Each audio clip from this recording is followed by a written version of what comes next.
Of an existing capacity on the part of parliamentarians unable to understand the powers? A number of things have happened since opening up of space dramatically. One of them is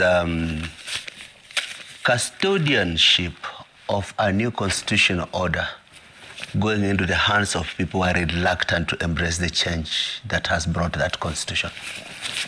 Quite a bit under Uhuru, culminating particularly under Ruto.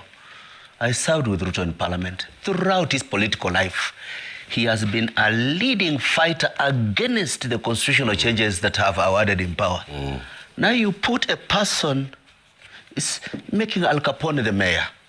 You put a person who has been fighting the new institutional order in charge of implementing that institutional order. So that is a genesis of some of the challenges that we have.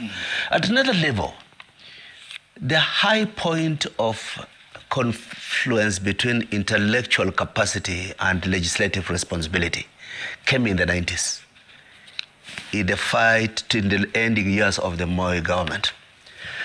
But the decline reached its highest point in the current dispensation, where wash have bought their way into parliament. We have never had so many wash in public leadership as today. Hence, the only thing they know as raison d'etre, the purpose of being in leadership, is distribution of money. And to distribute money, you must have a pipeline of supply that is beyond your legitimate earning. So when you have a patron saint of easy money sitting at the top of the hill, his surrogates see their rule in doing what Sudi does. And now they have co-opted other leaders. When I see the Speaker of Parliament flying around every weekend, running around with State House types to distribute money in the name of empowerment, who will be the custodian of parliamentary integrity and dignity? Who will champion? I would like to hear Wetangula talk about the president's assault on Parliament. Because now he's divided. His loyalty. Is he to the person who has been giving money to go and run around with the Kenya Kwanza operatives, pretending that if you throw money at the poor, you are now the leader? Or he is a person who is seized by the historical moment that this is an institution that is bigger than me. Let me carry this with the honor that the other speakers before me have done, and let me remain the symbol of parliamentary significance in the balance of power between institutions. If you are running around like an agent of State House and you occupy the seat of Parliament, you cannot be the one to resuscitate the dignity of Parliament in difficult, turbulent times like now, when the patron has turned his guns on them. And what is he turning the guns on Parliament about? This is a diversionary tactic. This is not the whole purpose that Ruto is facing. You see, when you are in the business of inventing government on the go, you wake up and the first idea that comes to mind is what you try to implement. That way you touch so many things and you make so many things. You are seeing the collapse of investor confidence in Kenya. The hemorrhage of institutional investors, corporate and small scale. You have seen the chasing out of Kenyan small scale entrepreneurs out of Tanzania. A critical matter of national interest that you put there, Musalia, and he behaves like making sanitized statements, is an answer to the challenges facing the right of Kenyan citizens for establishment in Tanzania. I negotiated that common market with Jakaya Kikwete. They don't see what they are giving away. And look at how they are pushing themselves in the corner.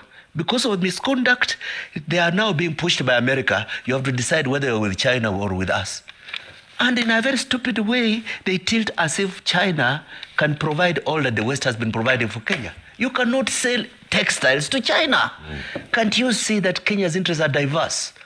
Kenya used to pride itself on having some of the best trained diplomats in diplomatic service. Quite a lot of them are still there. But look at the appointments they are making now. You are stifling an institution that has been part of our national pride and putting their sidekicks who absolutely are on holiday and a rampant head of state who is running around thinking that what you say in Beijing is not heard in Washington. Okay. These legislators who are now crying were the ones who were benefiting from this system And now they've been thrown under the bus. They're saying, let us call the president, let us do this. It's too late.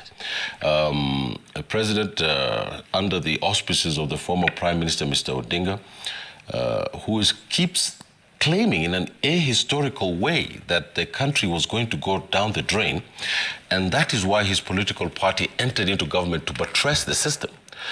And I think that's just a ploy for Mr. Odinga to present a different case in 2027.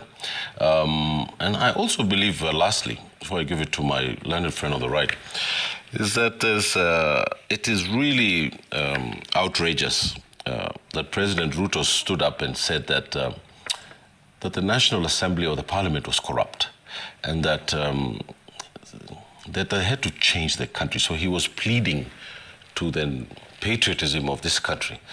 And it is not patriotism that he was pleading to. He was pleading to what the great Frantz Fanon called the native only wants. Remember this quip that I like very much: the native doesn't want his freedom, he wants the farm, he wants the settler's house, and preferably his blonde wife.